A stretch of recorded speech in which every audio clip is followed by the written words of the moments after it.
Good afternoon. Thank you so much for your patience. Certainly worth the wait. Welcome to Singapore and the filing center here. We'll keep this short.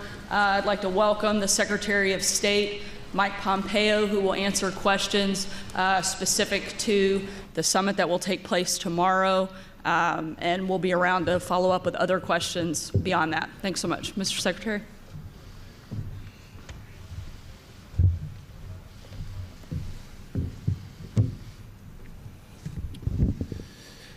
Good afternoon. I want to give an update in advance of President Trump's summit with Chairman Kim Jong-un. As the President said on Saturday, this is truly a mission of peace. This afternoon, the President called Prime Minister Abe of Japan and President Moon of South Korea.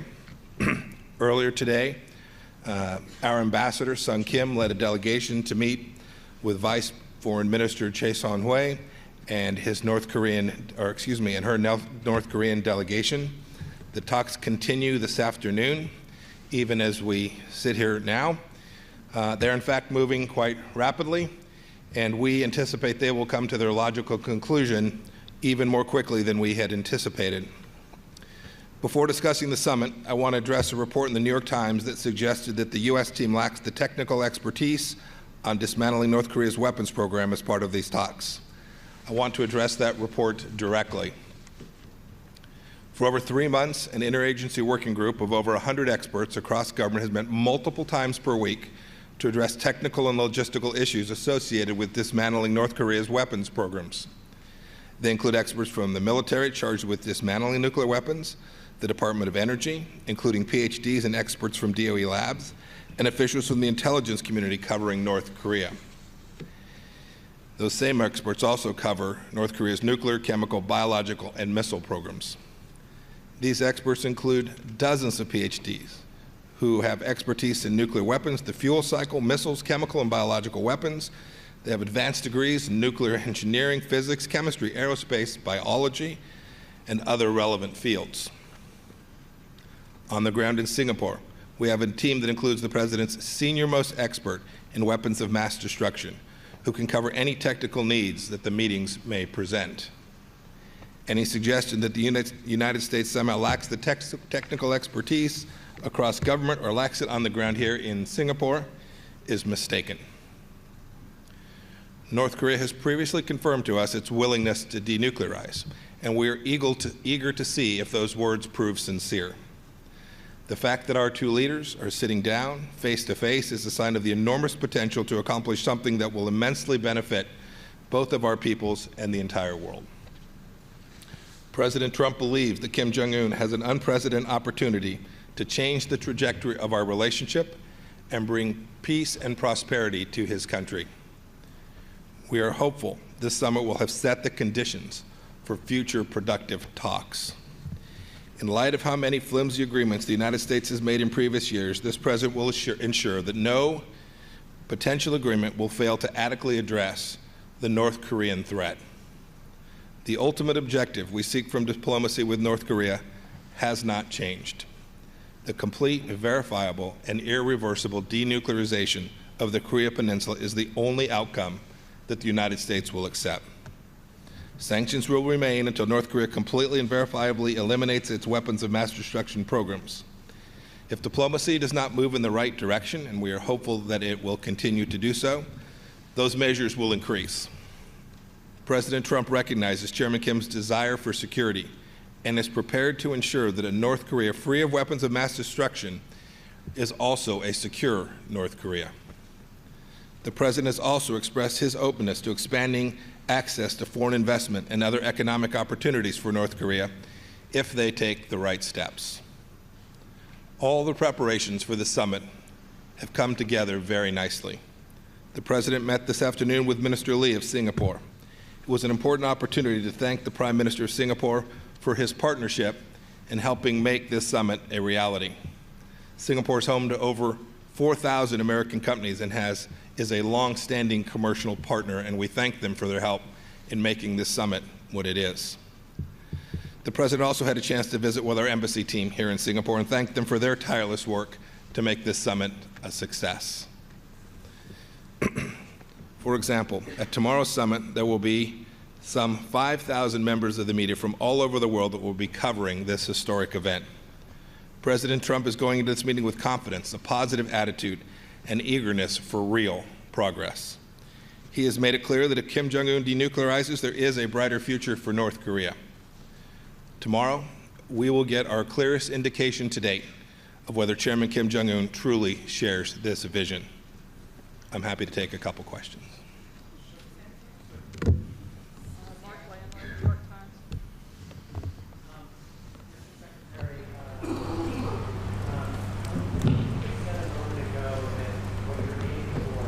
Is comprehensive, verifiable, irreversible denuclearization on the Korean Peninsula.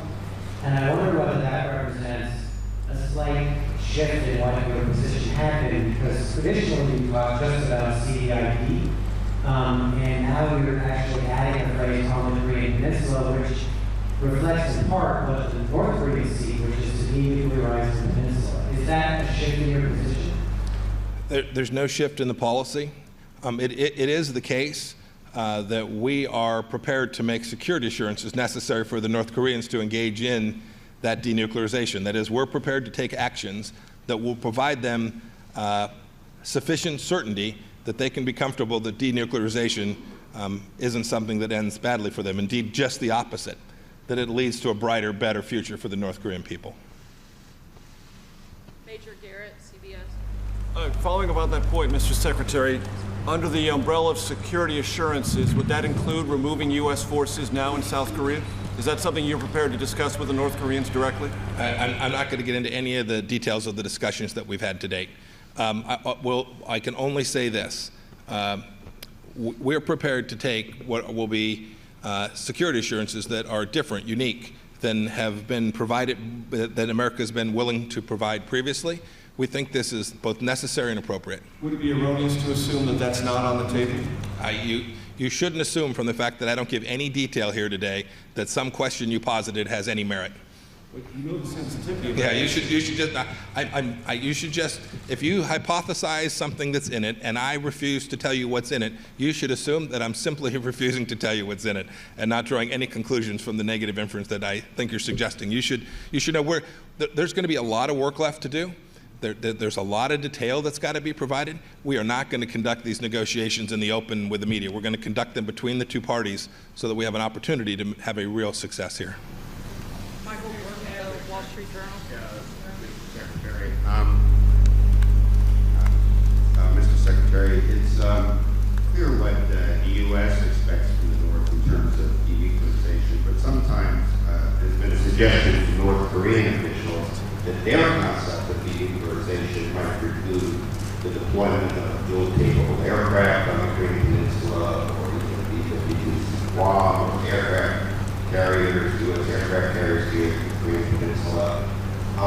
Is this something that the Trump administration would be willing to discuss, or is this something you can rule out? And do you hope to have a framework tomorrow that does more than just repeat the formulation you dated 12 or 13 years ago about denuclearization, but commits each side to take specific steps? So I think the first part of your question is the same question Major Garrett asked. It was a substantive question about what one side or the other may be prepared to do, and I'm simply not going to speak to that. With respect to the second question, the context for these discussions is radically different than ever before. The backdrop against which these negotiations are taking, President Trump has set in a way that is fundamentally different than before. President's made very clear, until such time as we get the outcome that we're demanding, economic relief is not going to be provided. That's different. There was always this hypothesis that somewhere along the way the Americans would take their foot off and allow those economic opportunities for the North and thereby reduce the capacity to actually achieve the deal. We're not going to do that. So these discussions that will take place tomorrow between Chairman Kim and President Trump will set the framework for the hard work that will follow. And we'll see how far we get. But I'm very optimistic that we will have a successful outcome from tomorrow's meeting between these two leaders. It's the case. In each of those two countries, there are only two people that can make decisions of this magnitude. And those two people are going to be sitting in a room together tomorrow. Catherine Lucy with the AP. Secretary, the president says he'll know within a minute whether Kim is serious based on his feel.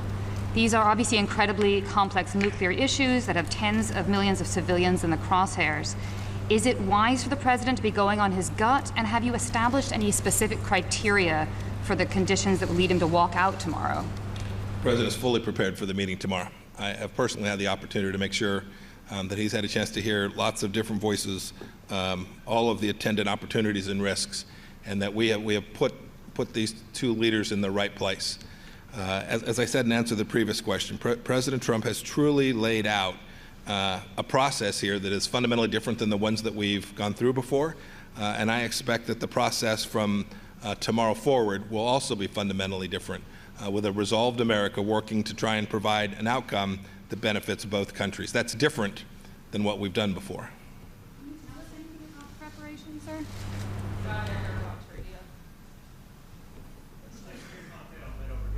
Yes, sir.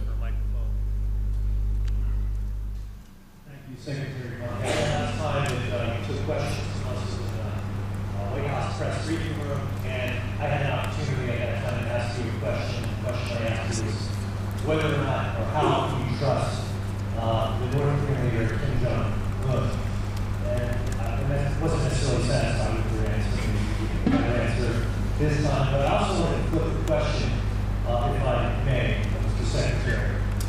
How can Kim Jong-un trust the United States? And I say that after what happened at the G7 summit, when many leaders of the G7 believe that the leadership of the United States cannot be trusted as it relates to what happened at the communique.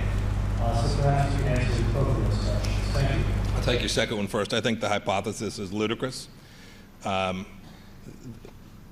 United States has been fooled before. There's no doubt about it. Many presidents previously have signed off on pieces of paper only to find that the North Koreans either didn't promise what we thought they had or actually reneged on their promises.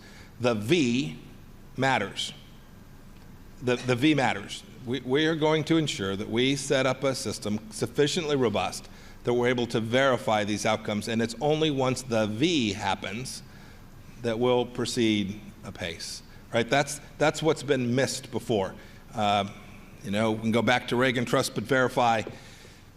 At the end of the day, both countries are going to have to come to have sufficient trust in each other and to do the verification that each country needs, that we've provided the things that are called for, that we commit to in the various documents that we sign, both tomorrow if we sign a document and if we sign subsequent documents, but we'll each have to ensure that we do the things, we take the actions necessary to follow through on those commitments. And when we do, we'll have a verified deal.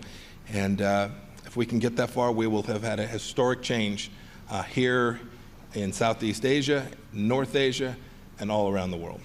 We'll take one last question. Phil Rucker, Washington Post.